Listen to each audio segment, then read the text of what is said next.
신스브리입니다. 이번 영상은 가산합성 5번째 편이고요. 여러분께서 이번 편을 잘 따라오셨다면 이미 가산합성의 거의 대부분을 무리 없이 이용할 수 있는 레벨이라고 봐도 좋습니다. 하지만 아직 얘기하지 않은 게 하나 있습니다. 가산합성에서 위상을 어떻게 다룰 건지 그 얘기가 빠졌죠. 위상이라는 주제는 많은 신디사이저 강좌 채널에서는 뭔가 다루기 애매하고 어렵기 때문에 두루뭉술하게 언급하고 넘어가는 케이스가 많죠. 저는 그게 싫었기 때문에 그동안 여러 번 위상에 대해서 열변을 토했고 이번에도 열변을 토하려고 합니다. 하지만 이번 내용은 알아봤자 응용할 만한 상황이 거의 생기지 않습니다.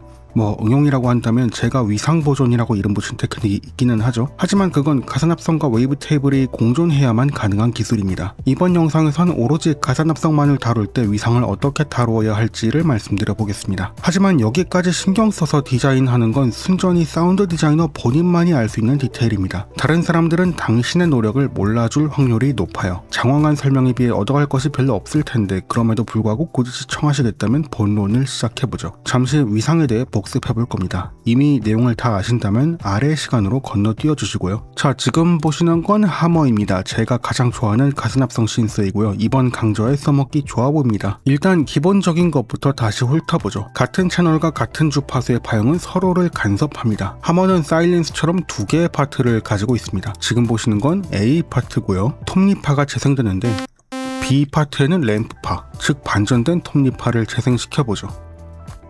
자, 보시다시피 A파트엔 톱니파 그리고 B파트엔 램프파가 있습니다. 이제 B파트를 켜고 각각을 재생해보면 파형만 바뀌었을 뿐 청감상의 차이는 없습니다. 하지만 이 페이더를 중립에 놓고 두 파트를 동시에 재생해보면 완벽히 위상 캔슬됩니다. 이건 누구나 쉽게 떠올릴 만한 기본기죠. 하지만 신디사이징 관점에선 반드시 파형과 파형의 관점으로만 접근할 필요는 없다고 말씀드렸습니다. 이제 B파트의 위상을 초기화시켜서 톱니파로 만들고 특정 배음의 위상만 반전시켜 보겠습니다. 물론 실제로는 위상 반전이 아니라 180도 지연시키는 겁니다만 사인파에선 그것이 위상 반전과 결과가 같으니 상관없습니다. 지금 저는 16배음만 위상을 반전시켰고요. 제가 조작한 배음만 위상 캔슬되었죠. A파트고요, B파트고요. 둘을 동시에 재생했을 때 16배음만 위상 캔슬되었습니다. 자, 그럼 이걸 조금 더 응용해보죠. B파트는 사인파로 세팅해보겠습니다. 사인파로 세팅을 하는데 16배음만 쌓아본 다음에 위상 반전시키겠습니다. 만약에 이 B파트의 16배음만 있는 이 사인파 그리고 A파트의 이 톱니파가 충돌한다면 어떻게 될까요?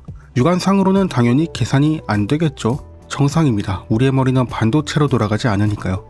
비록 계산이 안 되지만 우리는 결과를 알죠. A파트는 톱니파고 B파트는 위상이 반전된 사인파고 이를 동시에 재생하면 16배음만 정확히 위상 캔슬됩니다.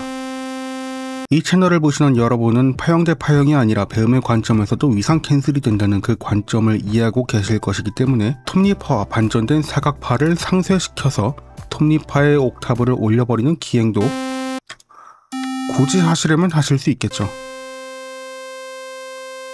자, 따라서 신디사이징 관점에서는 위상 캔슬을 일으키기 위해 반드시 파형을 일치시킬 필요가 없습니다. 정확한 주파수 위치에 두 사인파가 충돌하면 됩니다. 자, 그렇다면 혹시 이것도 기억나시는지 모르겠네요. 아까 위상 캔슬 시킨 톱니파의 음정을 살짝 틀어보죠. 여기 세팅을 미리 준비해놨습니다. A파트와 B파트 둘 다 동일한 톱니파고요. 보시다시피 음정도 같습니다. 이 상태에서 키를 눌러보면 그냥 톱니파일 뿐인데 한쪽만 음정을 살짝 틀어주면 플랭저 비스름한 텍스처가 만들어지겠죠. 저는 오래전 강좌에서 이 현상의 근본적인 원인이 맥놀이라고 설명드렸습니다. 맥놀이는 아주 작은 차이를 가진 서로 다른 주파수가 충돌해서 간섭 현상이 일어나는 것이라 말씀드렸습니다. 그리고 이 맥놀이를 이해하시려면 지금까지 계속 말씀드렸던 주파수 간의 간섭, 즉 위상 캔슬을 이해하셔야 됩니다. 지금까지 위상 캔슬을 보여드렸고 특정 배음만 지우는 걸 보여드렸고 맥놀이도 말씀드렸습니다. 자, 사족이 길었지만 이 배경 지식들이 없으면 지금부터 하려는 걸 이해하지 못하게 됩니다. 이번 영상 전부 이해해도 전부 써먹을 구석이 별로 없을 텐데 쓸데없이 사전 지식만 많이 요구합니다. 일단 톱니파의 음정을 낮춰보죠. 기음의 주파수가 낮아짐에 따라 위에 있는 배음들의 간격도 전부 촘촘해집니다. 배음의 규칙에 따라 그렇게 되었죠. 여기에서 특정 배음만을 관찰하기 위해 128배음을 제외하고 전부 날려보겠습니다. 여기 그런 세팅을 미리 준비해놨습니다. 여기 이렇게 점을 찍는 짓을 2번 하긴 싫어서요. 제가 지금 잡고 움직이는 게 128번째 배음입니다. 이 상태로 재생해보면 고주 파일 사인프만 남았습니다. 이제 이 배음을 중심으로 이 아래와 위에 배음을 하나씩 더해볼 거예요. 비교를 위해서 일단 B파트로 복사해두고요. 이제 배음을 더해보죠. 자, 지금 128번째 배음만 재생되고 있고요. 여기서 127배음을 더했습니다. 그리고 129배음을 더했고요. 126배음, 그리고 130번째 배음. 지금까지 4개의 배음을 더했는데 어떤 차이가 들리십니까? 일단 고배음이라 귀가 아프죠? 배음이 많으니까 더 크게 들리기도 하고요. 그것 빼고 어떤 차이가 있죠? 혹시 빠른 속도의 트레몰로가 들리지는 않는지요? 아까 복사했던 B파트와 비교해 볼게요.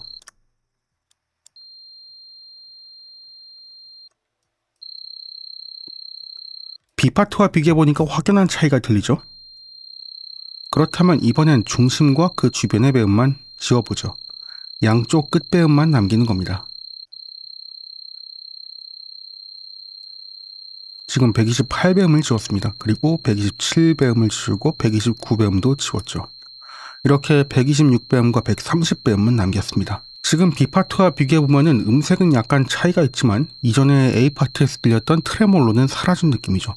지금 다시 비교해드릴게요. 이 상태에서 배음을 올리면 뭔가 트레몰로 같은 것이 들립니다. 대부분의 분들은 A와 B의 음색의 차이가 바로 들리진 않을 거예요. 뭔가 다른 게 들리긴 하는데 음색이라기보다는 질감이 다르게 느껴질 것 같다는 생각이 듭니다. 하지만 민감하신 분들께는 분명히 서로 다른 소리로 들리긴 할 겁니다. A가 얼마나 트레몰로와 비슷하게 들렸는지 다시 비교해 드릴게요. A 파트의 배음을 다시 다 올려보겠습니다.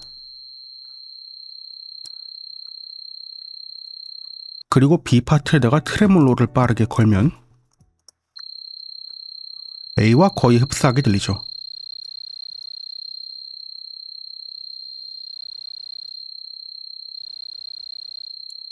우리는 A에서 트레몰로 비슷한 느낌을 주기 위해 배음 외에는 아무것도 건드리지 않았습니다. 그리고 지금 A 파트에서 이런 현상이 일어나는 원인은 맥놀이죠. 좁은 간격의 사인파들이 서로를 간섭하고 있는 겁니다. 여기서 알 수 있는 사실은 맥놀이를 일으키기 위해서 반드시 2개의 파형이 필요하지는 않다는 겁니다. A 파트의 오실레이터 안에서 고배음들이 서로를 간섭했죠. 이게 이번 강좌에서 가장 중요한 포인트입니다. 이제 위상을 만져보죠. 126배음부터 130배음까지의 위상을 만져보겠습니다. 방금 128배음을 중심으로 하는 5개 사인파들의 한 사이클의 길이가 거의 비슷하기 때문에 간섭 현상이 생겨서 트레몰로처럼 들리는 거고요. 이 중 하나의 위상만 어긋나기만 해도 트레몰로가 깨져버립니다. 자, 128배음의 위상을 만져보면 지금 만지기 전이고요. 지금 128배음의 위상을 반전시켰습니다. 어떤가요? 트레몰로처럼 들렸던 간섭 현상이 거의 사라졌죠? 다시 원래대로 돌리면 느낌이 살아나고요. 다시 반전시켜보면 소리가 아주 부드러워졌습니다. 이번엔 다르게 조작해보겠습니다. 126배음과 129배음을 조작해보죠.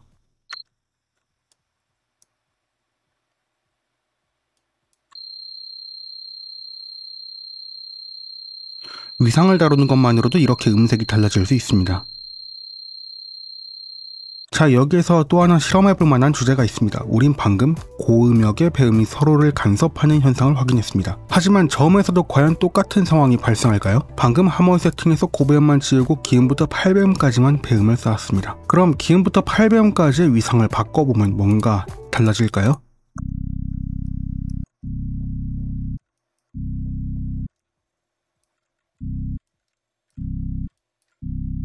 달라진 게 들리기는 들립니다만 고배음에서 바꿨던 것만큼 그렇게 드라마틱하게 들리지는 않습니다.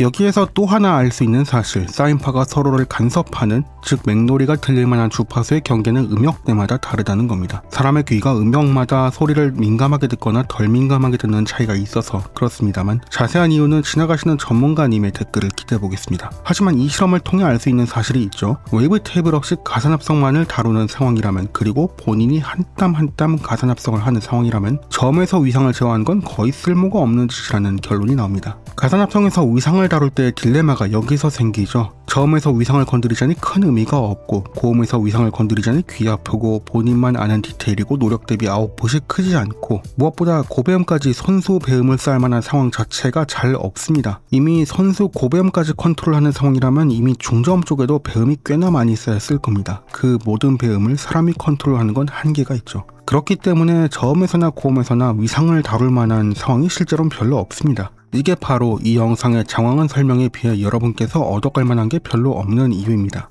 하지만 가산합성에서 위상이 정말 가치 없는 옵션이냐는 질문에는 그렇지 않다고 말씀드릴 수 있습니다. 하모에서는 전체 배음의 위상을 무작위로 틀어버리는 기능이 있습니다. 그 기능을 이용하면 완전히 같은 배음 구조임에도 음색이 드라마틱하게 달라지죠.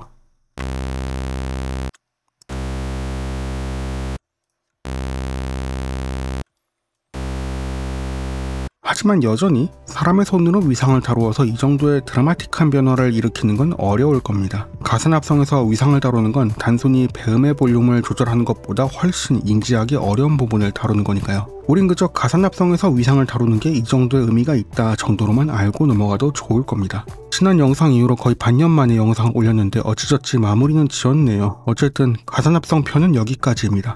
다음 영상이 언제 올라올지는 모르겠네요. 요즘은 그림자 분신술을 마스터하지 못한 게 아쉬울 정도로 직장 생활이 바쁩니다. 어쨌든 다음 영상에서 뵙죠. 신스부르였습니다.